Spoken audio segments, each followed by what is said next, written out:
Définition du mot menuisier tiré du dictionnaire pratique de la menuiserie, de l'ébénisterie et de la charpente, écrit par Justin Storck et publié en 1900.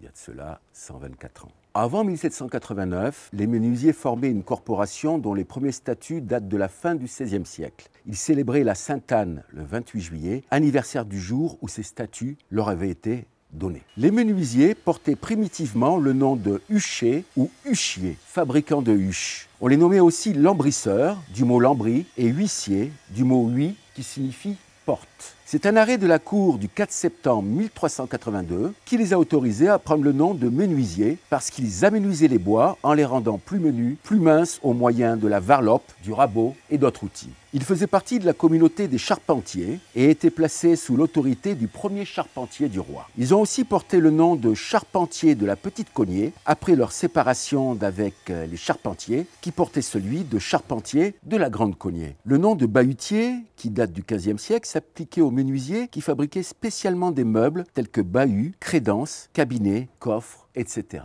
Un menuisier ne doit pas seulement être l'ouvrier sachant travailler le bois, il doit connaître les premières notions de l'arithmétique, de la géométrie descriptive et du dessin linéaire. C'est là le minimum de ce que doit savoir un menuisier complet. Tout ouvrier travaillant le bois qui ne possédera pas ce minimum de science ne sera jamais qu'un ouvrier fort incomplet, capable seulement des travaux les plus ordinaires.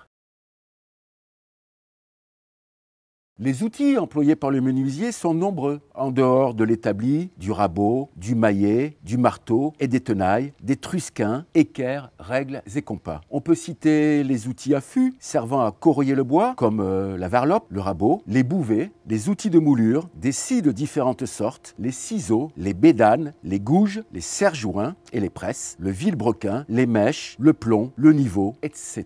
Le menuisier doit savoir au besoin faire lui-même tout son outillage. Le monde de la menuiserie a un vocabulaire évidemment tout à fait particulier. Par exemple, la gueule de loup. La gueule de loup est la rainure demi-circulaire pratiquée sur un des battants milieu d'une porte ou d'une croisée à deux vantaux pour recevoir le battant de l'autre ventail qui est arrondi pour entrer dans la gueule de loup, laquelle est parfois renfoncée d'une ou de deux côtes. Outre les nombreuses expressions, évidemment, les instruments ont parfois des noms obscurs. Par exemple, la varlope. La varlope est un outil à fût servant à corroyer et à dresser les bois dégrossis par la demi-varlope ou riflard. La varlope diffère du rabot par sa longueur, qui est ordinairement de 0,75 m de longueur. La largeur de la semelle ou table est de 0,75 m et sa hauteur de 0,08 m.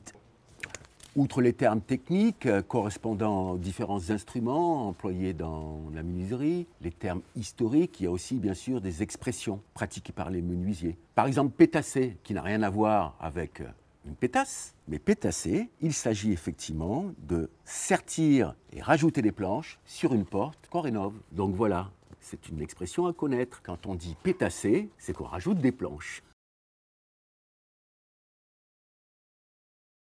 Les portes, évidemment, portent toutes des noms différents. Il y a les portes à pan, celles dont la baie est surmontée d'un linteau brisé à trois parties. Les portes à tir curgé, celle qui a ses jambages inclinés l'un vers l'autre. Les portes grilles, les portes en enfilade, les portes de dégagement, les portes à placard, les portes praticables, les portes brisées dont les vantaux plus ou moins nombreux se replient les uns sur les autres, les portes coupées qui s'ouvrent en deux parties superposées, les portes roulantes, les portes va-et-vient, les portes flamandes, les portes biaisées, les portes bâtardes, les portes charretières, les portes doubles, les portes feintes, les portes en trois panneaux sur hauteur, les portes en niche, les portes en tour ronde, les portes en tour creuse, les portes rampantes, les portes sur le coin, les portes cochères qui est dans la façade principale des grands immeubles et sert au passage des voitures, les portes à claire-voie, les portes à raser, les portes d'assemblage, les portes assemblées ou collées, les portes vitrées, les portes à deux parements, les portes ébrasées, les portes dans l'angle, les portes traversées, les portes surbaissées, et ainsi que, pour finir, bien sûr, les portes de meubles telles que les armoires, les buffets, qui se construisent comme d'autres portes.